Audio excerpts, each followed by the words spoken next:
সীমাস kitchen and লাইফস্টাইলে আপনাদের সকলকে স্বাগত। আজকে একটা নতুন ব্লগ নিয়ে চলে এসেছি। এই দেখুন, এইখানে আমার হাতে আছে লাল শাক। আমি কেটে বেছে ধুয়ে এখানে রেখেছি। এবার আমি রান্নাটা শুরু করব। চলুন আপনারা দেখতে থাকুন। গরম তেলে ফোড়ন দিয়ে দিচ্ছি, দুটো শুকনো লঙ্কা কেটে দিলাম, হাফ চামচ কালো জিরে, 6-7 কোয়া রসুন কেটে করে রেখেছিলাম, সেটা দিয়ে দিচ্ছি। রসুনটা হালকা হালকা ভাজা হয়ে যাবে, ভাজতে হবে।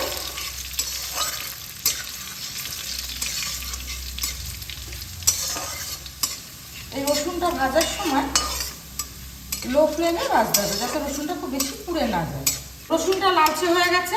এবার আমি ধুয়ে রাখা শাক, 500 গ্রাম শাক এর মধ্যে দিয়ে দিচ্ছি। এবার দিয়ে দেবো আর হাফ চামচ হলুদ, হাফ চামচ লবণ। শাকটা এখন এতটা দেখাচ্ছে, লবণ দেওয়ার ফলে জল ছেড়ে দেবে,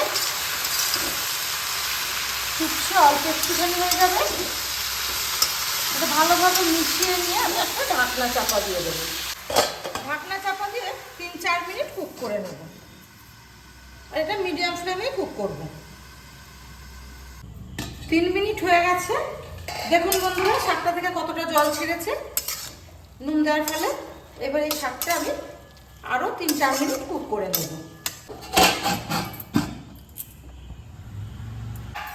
শাক ভাজাটা জলটা শুকিয়ে গেছে। আমি পুরো শুকনো করবো না, একটু এরকম রাখবো। এবার এর মধ্যে আমি দিয়ে দেবো, স্বাদটা আনার জন্য দিয়ে দেবো হাফ চামচ চিনি, রোস্ট করা পোস্ত ভাজা, পোস্ত আর বাদাম ভাজা। এগুলো সব ভালোভাবে মিশিয়ে নেব।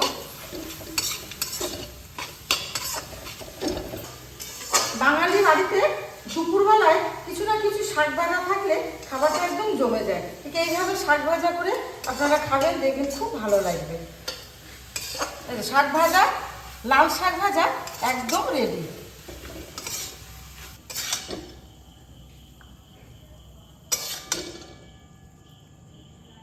বাড়িতে অবশ্যই একবার এইভাবে লাল শাক ভাজা করে খেয়ে দেখবেন। ভালো লাগলে পরে ভিডিওটিতে লাইক, কমেন্ট, শেয়ার করবেন আর চ্যানেলটিতে সাবস্ক্রাইব করবেন। আজকের মতো এখানেই শেষ। আপনারা সুস্থ থাকুন, ভালো থাকুন।